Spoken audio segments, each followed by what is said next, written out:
So what Sophie just said, it's kind of coming full circle, and I know that if you've been walking around here, you've been exposed to the metaverse that isn't here yet, or may be here, or may not be here. But what you're seeing in events, what you're hearing from Michael, from Sherry, from Sophie, is this, it doesn't matter if it's physical or virtual, it's an event. And you're starting to see metaverse-ish things, which I believe there will not be a digital metaverse, it will be a digital physical mashup and blur, if you will, of all these technologies. So I, like all of you, I had 2 years in lockdown to think about these things and watched tools be invented that were magnificent. Platforms for virtual events, Zoom, whatever you'll say about it now, you could be sick of it or fatigued. It gave you real happiness. It taught you empathy in a different way. It let you figure out all sorts of new things. So I thought I'd spend my couple of minutes just talking about some of the tools that I've used, because I think some of the platforms you've used, some of the tools you used are going to continue to change. So I'm going to focus on tools of the trade. So my first one, they are right here in Austin. This is called Zenus. Now there's a difference between facial recognition and facial analysis. They do not recognize your face personally, but they are a system of cameras and software and a box that goes to the cloud. And you can use it at an event, you can use it as a restaurant, you can use it in a department store. And it doesn't know who your personal information is, but it knows your gender, that's what New York can be, your gender, or you can take a guess at the gender. It knows your time that you spend somewhere, like a heat map. It knows where people are. It knows your mood, whether you're happy and engaged or not. It actually has about 6 levels of engagement that it reports on, and then gives you an overall score.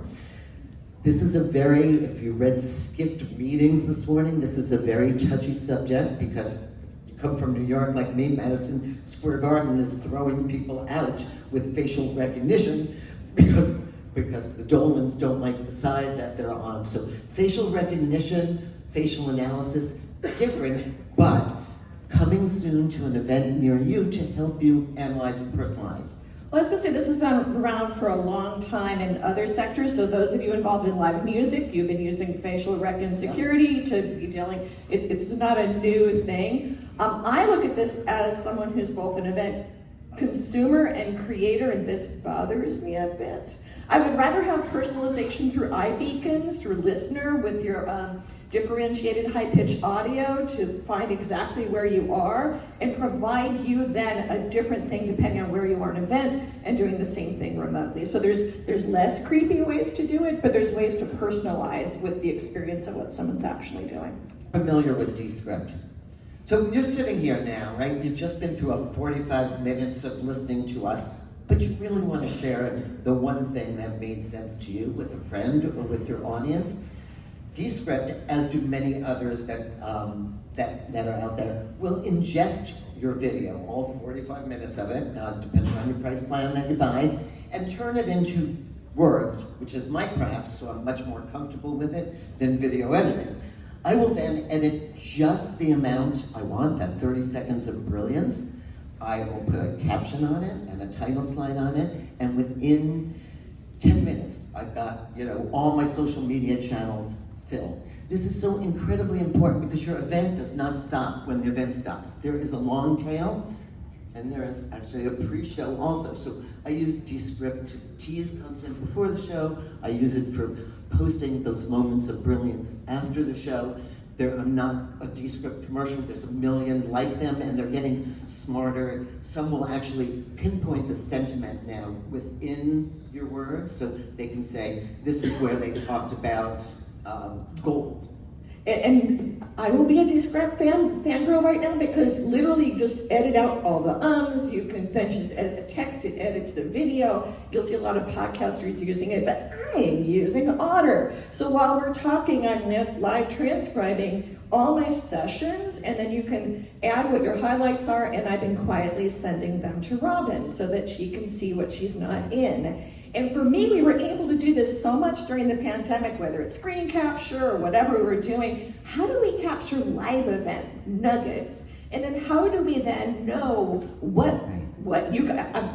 Looking around down the aisles, everyone's got their phones out, taking notes or their little pieces of paper. How do we think about these great tools from virtual to bring them back to live events to help us take stuff home?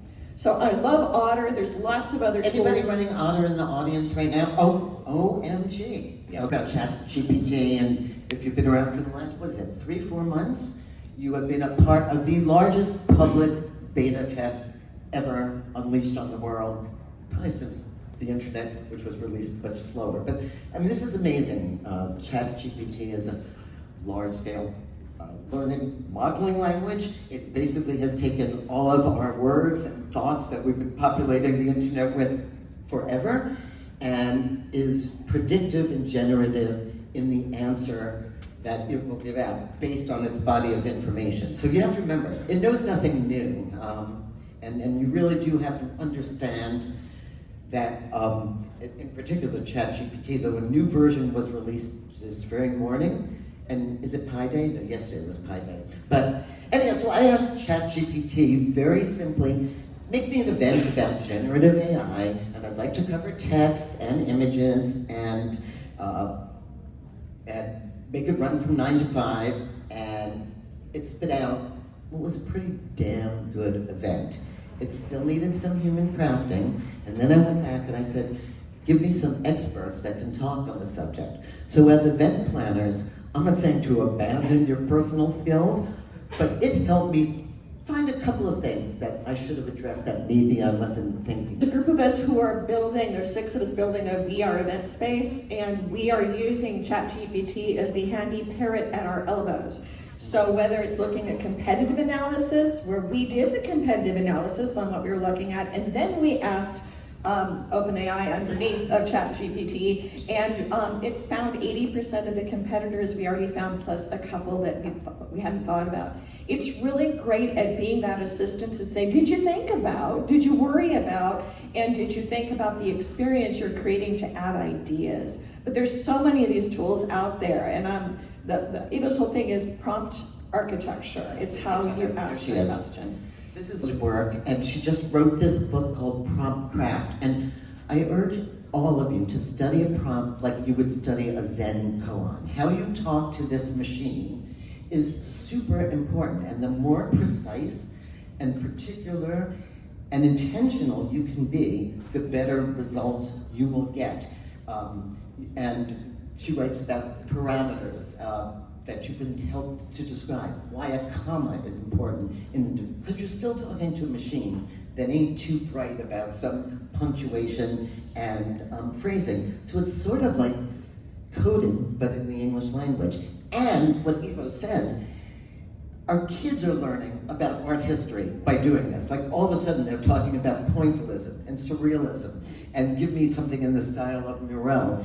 And so you're getting a renaissance born out of this, in this case, Midjourney, but it could be Dolly, it could be any one of the generative AI image creators that do the same thing ChatGPT does for language, but with images. And I'm going to talk about other worlds.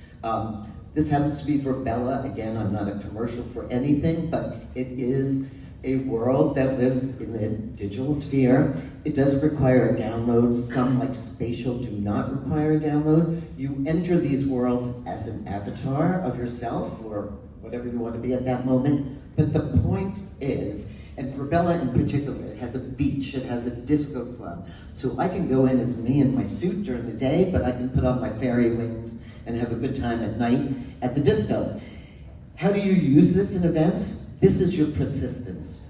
We can have a South by Southwest meetup that lasts all year long just from this group.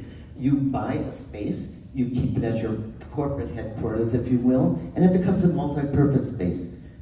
Introduce products, have brainstorming sessions, have meetings, and use it as a single spot. There's I did Verbella, Spatial is one, TouchCast is one. You can use Sandbox and Decentraland and get lost in it right now, I think. But there's so many opportunities to set up virtual digital twins, if you will, of our lives. And I think every event planner, and my rule of thumb is, if you're thinking about events, take 10% of your time in this world to play with this.